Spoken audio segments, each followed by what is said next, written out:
Hey guys, happy Tuesday. It's Daryl here. It is 6 a.m. here in Connecticut on the East Coast.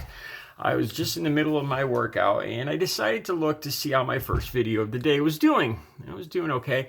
One thing, I changed the title because sometimes, I'm doing this stuff quick, trying to get it out there. And when I go back and reread a title, a lot of times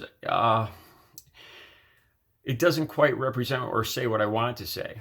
After a second reading, maybe a half hour later, when I come back and look at it.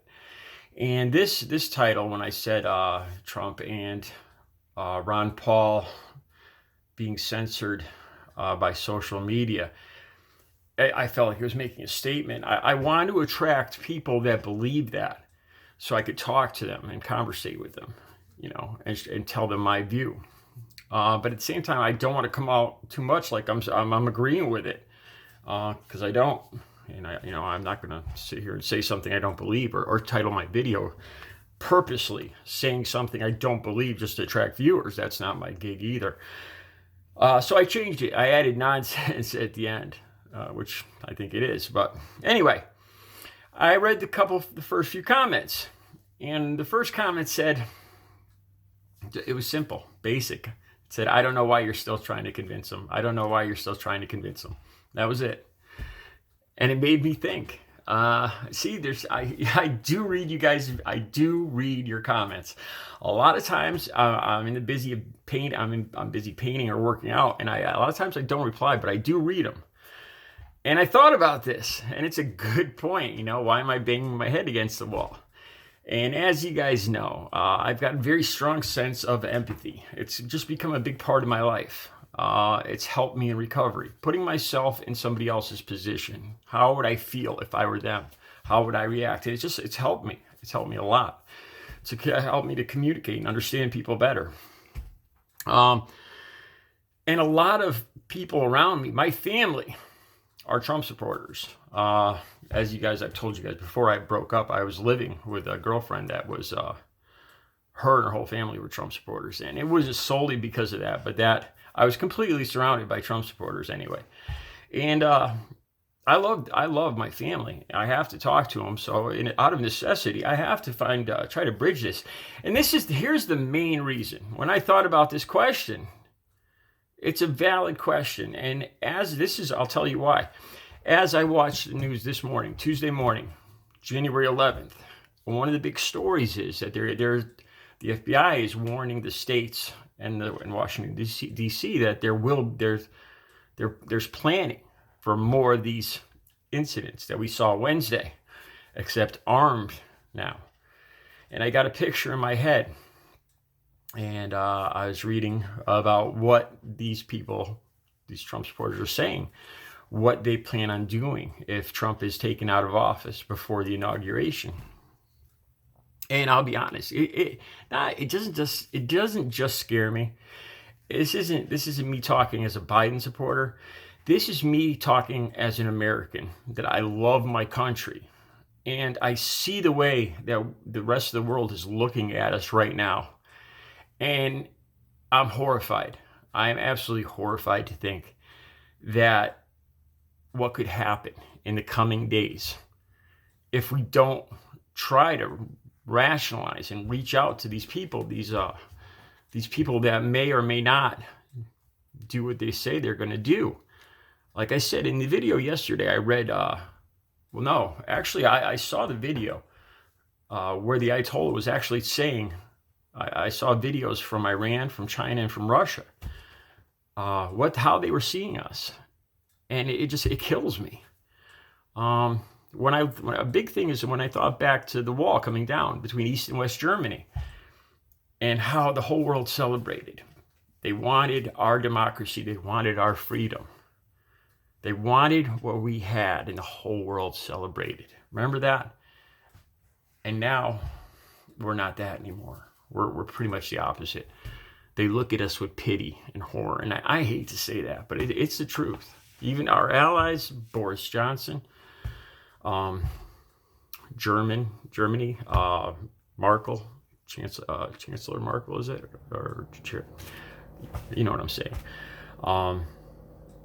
And America's taken a big hit with what happened Wednesday. It's seriously damaged our democracy. Now, if this continues or gets worse, which is what we're talking about here over the next week or two, we could seriously be talking at the end of all this. America, the United States. And I'm not just talking out of fear for a second civil interaction. I got to be careful how I phrase things once again. It's the main reason I talk to Trump supporters that I do it now, and I'll continue doing this. I'll continue trying. I want to understand. Like I said, I see the rage in their eyes, and I know that they feel strongly about this. They're not making this up. They believe they're patriots. They believe they've been wronged.